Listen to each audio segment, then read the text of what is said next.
Hey guys, Josh from soccerreviewsforyou.com, bringing you a video today to share my overall thoughts on the Puma evoPOWER 1, the design of the shoe, the technology behind it, and how it actually does perform. There has been an unusual amount of interest and hype around this release from Puma, more so than I've seen from any other model released from this particular brand. So I thought it'd be cool to make a video just giving my general thoughts on it prior to the full written review, which should be going up in the next week or so, just working on finishing it up. Just want to get a couple more hours in this boot before making any final conclusions on it. But with that being said, feel free to share your comments and thoughts on the boot down below in the comments as well. And with that being said, let's get right into the video. First off, I want to say that I really have to applaud Puma for continually year after year putting out high quality products that are truly unique. They're a brand that is definitely third place to Nike and Adidas, but is continuing to put out products that are not trying to copy anything else out there. The PowerCat series in particular has always been very, very unique, and while it now has been replaced by the evoPOWER, it's replaced by a shoe that is equally as unique as the evoPOWER line was. Now, one thing that Puma has done really, really well with the evoPOWER 1 is the overall marketing, and I don't want to say that it's misleading, but I think that there's some things that need clarification, which is what I'm going to talk about in today's video. One of the biggest stories around the evoPOWER 1 is that Balotelli is now wearing them. I'm sure a lot of you guys are familiar with him. Very, very popular player. And he was previously under contract with Nike and wearing, I believe, the CTR 360 Maestri 3.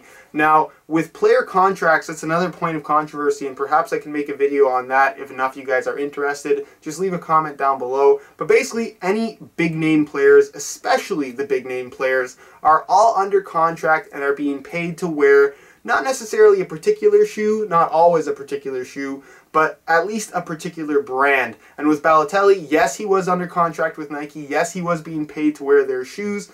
He was most likely free to wear whatever of their top-end 4 silos he chose and was most comfortable with. We saw him swap in and out of the Hypervenom line when that launched, but then he switched back to the Maestri. Again, he does have that option of personal preference, but at the end of the day, yes, he was getting paid to wear Nike shoes. Now, obviously his contract expired. Nike probably did try to re-sign him, but Puma obviously offered him more money, and now he is the main poster boy and headliner for the evoPOWER 1, which, like I said, is a really good move for Puma because Balotelli always seems to be in the news. He's always getting a lot of media coverage, whether it be for a great goal that he scored or something dumb he did off the field. And that's going to get a lot of notoriety for the evoPOWER 1, which is always good for a brand. And considering how many people are now interested in this shoe, obviously Balotelli does have a pretty big following when it comes to boot enthusiasts and people who are really paying attention to what the professionals wear. But the one thing that I want to get clear here is just keep in mind that these big name players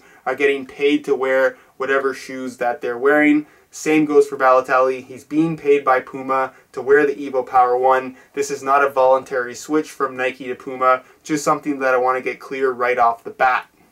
Another thing that Puma did really good as far as marketing goes with the evoPOWER 1 is showing off and explaining the technology. Not only does it sound enticing to have a shoe that's going to allow you to strike the ball with more power, there actually are features that you can feel and visually see, which isn't very common when it comes to soccer shoes. Of course, you have that AccuFoam on the upper that gives it a very unique look, and it actually is very noticeable when you start to strike the ball and just make touches in general. But one thing that a lot of people are talking about is the flexibility of the sole plate in the forefoot and toe area. Now, basically, the logic behind the technology on the evoPOWER 1 is that Puma did some studies, they did some tests, and came to 2 realizations. That when you strike the ball barefoot, not only does the lack of padding on your foot allow for more power in your strike, but also the natural curl of your toes and flexibility of your foot when you actually lock everything in place to strike the ball, again, allows for a more powerful shot.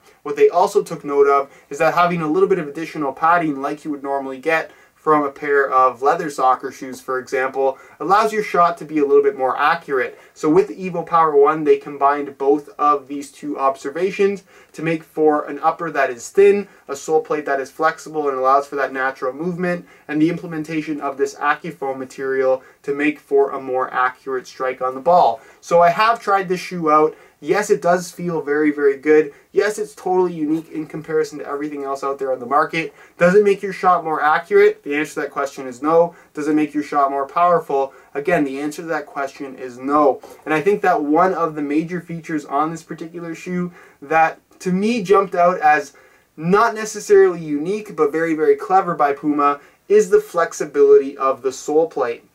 Now, yes, I can say that the design of this sole plate definitely does make it more flexible in comparison to other soccer shoes currently on the market.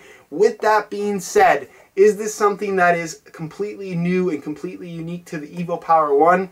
The answer to that question is no. The flexibility in sole plates is something that I've noticed on lots and lots of shoes. You're going to find it on most shoes that have a thinner plastic sole plate like you're going to find on the evoPOWER 1. One of the most notable shoes that I think a lot of people have been wearing is the Nike Premier. Very thin TPU plastic sole plate, pretty much the same amount of flexibility this way like you're going to find on the evoPOWER 1, as you can see. Now again, granted, the evoPOWER 1 does have these specific flex grooves. That does make it flex perhaps a little bit more easily and a little bit more naturally, but again, you're not necessarily getting that flexibility feature as something that is completely unique to the evoPOWER 1. Another shoe that really jumps out at me as having this flexibility is the Nike Tiempo series, whether it be the Legend, the Legacy, or the Genio. They're all going to have that backward flex type of feel to them. Some shoes that won't have that is going to be like the Hypervenom, the Mercurial Vapor 9, just because they have that stiffer type of sole plate. But for the most part, there are shoes out there generally made from plastic sole plates that are going to offer that same amount of backwards flex from your shoe, pending that you strike the ball hard enough. Now, with that being said, like I said, I still really like the feel of the evoPOWER 1, and it's interesting that Puma has marketed their way into making a power boot which is traditionally made up of having some kind of very aggressive rubberized element on the upper, but instead they have more or less made a design that does not feature any rubber elements whatsoever. Pretty simple design on the upper. It really does feel good. It really does perform well. And people are truly going for this concept from Puma, which is pretty interesting to me. Now, as far as how this shoe does feel, it's a very thin synthetic upper. The synthetic itself I found to be extremely soft, very, very flexible, and it does have a nice natural, almost barefoot type of feel on your foot. And with the addition of the AccuFoam, it does make it feel very, very unique. You get that nice soft touch on the ball, but I think a lot of people are worried that it's going to feel bulky, and that's not the case at all. It's a very soft type of foam, and when you actually do lay into the ball, you get all the feel that you would expect for more of a barefoot style shoe, but just with that little bit of additional padding. I would say that a shoe that reminds me of the evoPOWER 1 most closely would probably be the Hypervenom Phantom, believe it or not, and that's just based on the overall feel of the upper. So again, in terms of performance, there definitely is a really high quality design with the evoPOWER 1. Puma has really done a good job with this particular shoe when it comes to the overall performance. Is this something that is groundbreaking when it comes to performance? The answer to that question is no. Do I think it's a good shoe? Absolutely yes. So, to answer the question that most people are asking, should I buy the Puma evoPOWER 1 as my next pair of soccer cleats? The answer to that question is yes. If it's a shoe that interests you in any way at all, you're going to enjoy the feel of it. If the technology and the overall design sounds interesting to you, then again, by all means, this is a shoe that you can safely buy, and just know that the performance is actually there. It feels good, it's very, very comfortable, it's lightweight, and feels really good when striking the ball. I don't really have any major complaints regarding the feel or performance. And just know that Puma has a really good track record, in my opinion, when it comes to making shoes designed around striking the ball. The PowerCat 112 was a fantastic shoe, and if you ask me what my favorite shoe ever when it comes to striking the ball is, I'm going to tell you the Puma PowerCat 1.10. Striking the ball in this shoe, in my opinion, is better than any other shoe ever made. Really like the feel of this shoe. It's extremely responsive, and you can expect a similar type of responsive feel from the evoPOWER 1. Now keep in mind, of course, it is a very different shoe, but just don't buy this shoe expecting something that is revolutionary when it comes to overall performance. Yes, it performs well. No, it's not going to make your shot more powerful or more accurate, but yes, the performance is very, very good as a whole. So again, the full review for the evoPOWER 1 is coming soon. I'm just in the process of finishing it up. So if you want to check out the review page on my website, in the meantime, it will be linked in the description of this video, where you will find the high quality images of this shoe that'll give you a better idea as to how it actually does look in person, just to see those close-up details. And you'll also find buy it now links with the best prices online, including exclusive SR4U coupon codes, allowing you to pick these up at a slightly discounted price. Now, if you guys have any questions regarding the evoPOWER 1, feel free to leave those comments down below. And if you also have any topics for future videos as far as me sharing my thoughts go, again, leave your suggestions down below in the comments. I'm always interested in seeing what you guys want to see in terms of general content on my channel. If you enjoyed today's video, be sure to support it with a like. Subscribe if you haven't already for daily videos on all the latest and greatest soccer gear. You can find all of my social media information down below in the description as well. And other than that, guys, hope you enjoyed today's video. And as always, thanks for watching.